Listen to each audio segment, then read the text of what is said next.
ఈ కాకరకాయ చేదుగా ఉండటం వల్ల ఎక్కువగా కాకరకాయని ఇష్టపడరండి, చిన్నపిల్లలైనా పెద్దవాళ్ళైనా. కానీ ఈ కాకరకాయ వల్ల మాత్రం లాభాలైతే చాలానే ఉన్నాయి.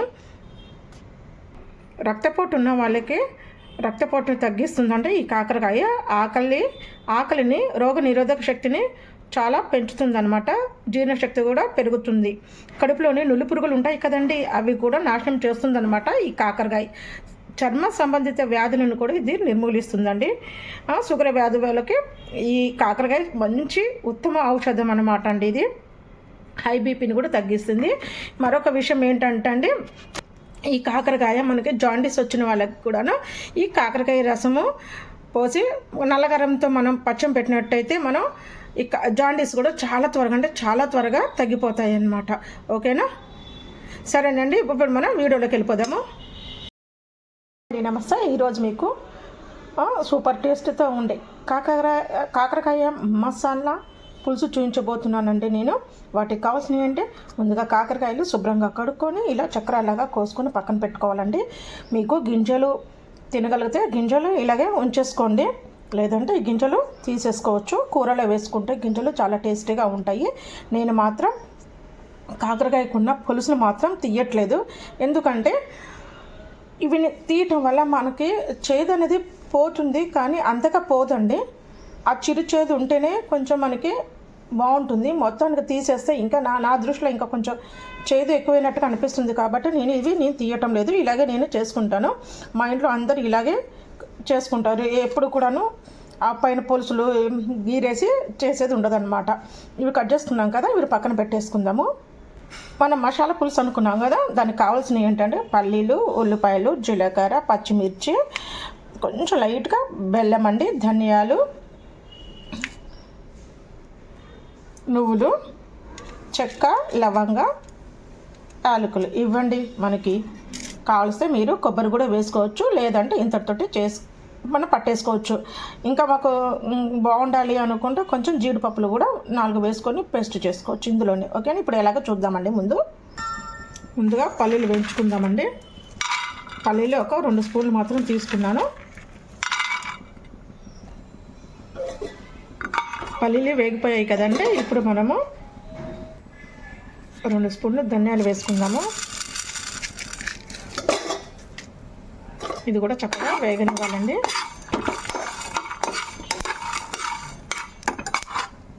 అలాగే 1/2 టీ స్పూన్ జీలకర్ర వేసుకున్నాను. ఇది కూడా చక్కగా వేగనివ్వాలి. ఇప్పుడు నేను చివరిగా నువ్వులు వేసుకుంటున్నాను. నువ్వులు ఒక 2 స్పూన్లు వేసుకుంటున్నాను.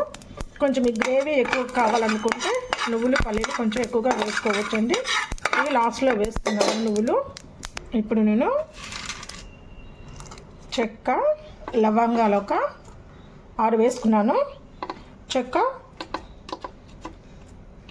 2 ఇంచులు 2 తీసుకున్నానండి. అలాగే యాలకులు కూడా ఒక 3 వేసుకున్నాను. ముందుగా వేస్తే ఏమిటంటే మన గరం మసాలాలో ఉన్న ఫ్లేవర్ మొత్తం బయటకు వచ్చేస్తుంది, బాగోదన్నమాట. అందుకే లాస్ట్లో వేసాను నేను. ఇప్పుడు మనం ఇది పౌడర్ చేసుకుని పక్కన పెట్టేసుకుందాము. ఇందులో మీరు పచ్చి కొబ్బరి కూడా వేసుకోవచ్చు, లేదంటే ఎండు కొబ్బరి కూడా ఫ్రై చేసి వేసుకోవచ్చు. ఎండు కొబ్బరి కూడా వేస్తున్నానండి. ఈ వేడికి కొంచెం వేగిపోద్ది అన్నమాట. 1 నిమిషం ఉంచి కట్టేస్తే అయిపోద్ది. ఇప్పుడు మనం స్టవ్ కట్టేసుకొని పౌడర్ చేసుకుందాం. నేను అదే కడాయిలో నేను కాకరకాయ ఫ్రై చేసుకుంటాక ఆయిల్ అయితే వాటికి సరిపడినంత పోసుకుంటున్నానండి. నేను ఒక 5 టీ స్పూన్లు పోసుకుంటున్నాను, ఎందుకంటే కాకరకాయ వేగాలి కదా, అందుకే కొంచెం ఎక్కువగానే తీసుకుంటున్నాను అనమాట. ఆయిల్ కాగింది కదండి, కొంచెం జీలకర్ర వేసుకున్నాను.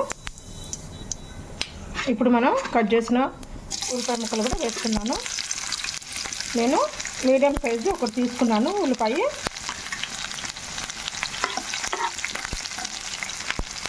అలాగే నేను పచ్చిమిర్చి కూడా ఒక 4 కట్ చేసుకొని వేసుకుంటున్నాను. ఇలాగా నిలువుగా కట్ చేసుకున్నాను.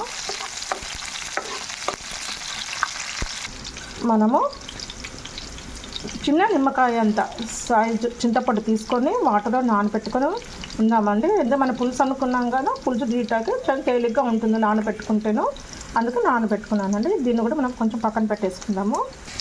మనం ఉల్లిపాయలు ఎక్కువగా వేగనివ్వకూడదండి, ఇలాగ వేగితే సరిపోతుంది. ఇప్పుడు మనం కట్ చేసుకున్న కాకరాయ ముక్కలు ఇందులో వేసుకుందాము. నేను 1/2 kg తీసుకున్నానండి కాకరకాయ.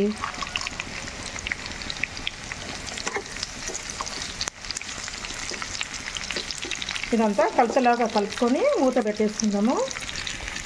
నేను కాకరకాయలు అంతా కలిసేలాగా కలుపుకున్నాం కదండి. ఇప్పుడు మనం ఈ కాకరకాయలు మగ్గటానికి మూత పెట్టేసుకుందాము. మూత పెట్టేసుకుందామండి. ఒక 3 నిమిషాలు అయ్యాక తీసి చూద్దాము. 3 నిమిషాలు అయింది కదా. ఇప్పుడు మనం మూత పెట్టద్దు, ఇక మనం మధ్యలో చూస్తూ కలుపుతూ ఉండాలి. మనం ఎక్కడ కదులుకోకుండా ఇక్కడే ఉండి కాకరకాయ ముక్కలు మాడిపోకోకుండా చూసుకోవాలన్నమాట. మనము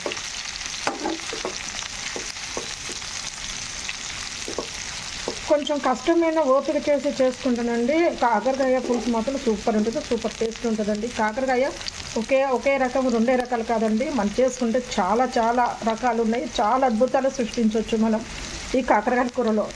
చాలా బాగుంటుంది అసలు. తినే వాళ్ళని కూడా ఇలా చేసి పెడితే శుభ్రంగా హాయిగా తినేస్తారు. నేనైతే ఇప్పుడు కొద్దిగా సాల్ట్ అయితే వేస్తున్నానండి.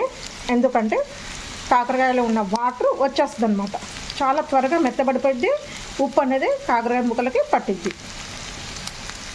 ఇప్పుడు అంతా ఒకేసారి అంతా కలిసేలాగా కలుపుకోవాలన్నమాట. అంత ఇలాగా కలుపుకుంటూ ఉండాలి. పైది కిందికి పైకి కలుపుతూ ఉంటే ముక్కకి ఉప్పు పడుతుంది, చేదన్నది ఉండదన్నమాట. అంతా కలిసేలా కలుపుకుందాం కదా. మరో 2 నిమిషాలు మూత పెట్టేసుకుందామండి. చూద్దామండి. చాలా వరకు మగ్గిపోయాయి కదా, ఇంకొంచెం మగ్గిపోవాలి.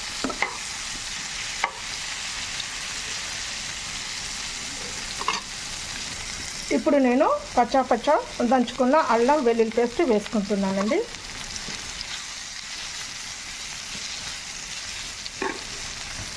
ఇప్పుడు మనం చేసేదంతా మీడియం ఫ్లేమ్లోనే జరగాలండి, ఎందుకంటే ముక్క మాడిపోకుండా ఉంటుంది. చూద్దామండి. కాకరకాయ కూడా ఫ్రై అవుతున్నాయి కదా. మనం ఇప్పుడు మూత పెట్టుకోకుండా అడుగు మాడకుండా చూసుకోవాలన్నమాట. ఇప్పుడు కొంచెం పసుపు వేసుకుంటున్నాను. ఒక టీ స్పూన్ వేసుకుంటున్నాను. అంతా కలిసేలాగా కలుపుకోవాలి. చక్కగా ఫ్రై అయ్యాయి కదండి. ఇప్పుడు మనం రుచికి తగ్గట్టు కారం వేసుకుందాము. కారం కొంచెం తగ్గించి తినేవాళ్ళు కారం తగ్గించుకోండి. నేను మాత్రం 3 స్పూన్లు వేసుకున్నాను, ఎందుకంటే పచ్చిమిర్చి వేసుకున్నాను కదా, అందుకని. ఈ మూమెంట్లో వేసుకుంటే ముక్కకి కారం బాగా పడుతుందన్నమాట. ఇప్పుడు అంతా కలిసేలాగా కలుపుకుందాము. చేదన్న మాట అయితే ఉండదండి, చాలా బాగుంటుంది. ఒకసారి మాత్రం ట్రై చేయండి తప్పకుండా. కారం 2 నిమిషాలు ఇలాగా వేగనివ్వాలండి. వేగాక ఇప్పుడు మనం చింతపండు రసం పోసుకుందామండి. మనము ఎంతగలిగితే పులుపు తినగలుగుతామో అంతే పోసుకోవాలి. నేను చూపించినట్టు మీరు చేసుకున్నట్టు కూర చాలా అద్భుతంగా వస్తుంది. చేదని మాత్రం ఉండదు అసలు. చేదనేది మనం ఎంతైతే తినగలుగుతామో అంతే పులుపుని చూసుకొని పోసుకోవాలండి. చింతపండు నీళ్ళు పోసుకున్నాం కదా, ఈ మూమెంట్లో మనము ఉప్పు కారం చూసుకోవాలి. ఎందుకంటే ఈ మూమెంట్లో వేసుకుంటే ముక్కకి మంచిగా పడుతుంది అన్నమాట ఉప్పు కారాలు. ఉప్పు చూసుకుందామండి.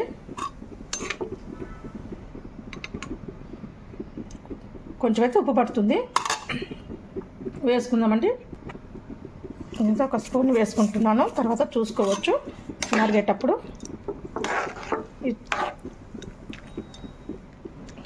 పులుసు ఎంత బాగా మరిగితే అంత టేస్ట్ వస్తుందండి కాకరకాయకి. మసాలా కూడా అలాగే చాలా బాగా వస్తుంది. నా వీడియో కొత్తగా చూస్తున్న వాళ్ళైతే అండి నా వీడియోకి ఒక లైక్ ఇవ్వండి, ఎందుకంటే ఇంకొంతమందికి ముందుకు వెళ్తుంది కదా, అందుకని ప్లీజ్ నాకు సపోర్ట్ ఇవ్వండి. ఓకేనా? మూత పెట్టుకుందామండి. చూద్దామండి. పులుసు బాగా మరిగిపోతుంది కదా, ముక్క కూడా చాలా ఉడికిపోయింది చూస్తున్నారు కదా. ఇప్పుడు మనం పట్టుకున్న మసాలా వేసుకోవాలండి.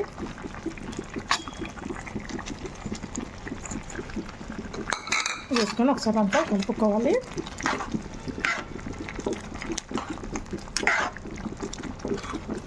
చాలా బాగా స్మెల్ అయితే గుమ్గుమ్మలాడిపోతుందండి. ఒకసారి మీరు తప్పకుండా ట్రై చేయండి.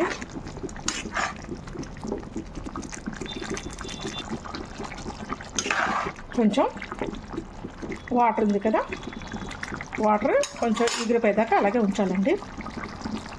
లేదంటే ఈ మూమెంట్లో మీకు పులుపు ఎక్కువ ఉన్నా తగ్గినా కూడా ఈ మూమెంట్లో చూసుకోవచ్చు, సర్చ్ చేసుకోవచ్చు అన్నమాట. నాకైతే ఉప్పు కారాలు అయితే సరిగ్గా పర్ఫెక్ట్గా సరిపోయాయి. ఒకవేళ మీకు సరిపోకపోతే ఈ మూమెంట్నే వేసుకోవాలి. ఇప్పుడు 2 నిమిషాలు ఉడికించేద్దాం మూత పెట్టేసి. ఒకసారి చూద్దాము. ఇలా ఉందండి పులుసు. మనం ఈ కట్టేసరికి పులుసు అనేది కొంచెం దగ్గర పడుతుంది. ఇప్పుడు ఈ మూమెంట్లో మనం కొత్తిమీర వేసుకుందాము. చాలా బాగుంటుందండి. అసలు ఇదొక కమ్మదనం చెప్పలేను, చాలా అంటే చాలా బాగుంటుంది. ఒకసారి మీరు ట్రై చేస్తే తెలుస్తుంది. ఓకేనా? మర్చిపోకండి. ఈ రెసిపీ చేయటం మాత్రం తప్పకుండా చేసుకోండి. హాయిగా తినేసేయండి.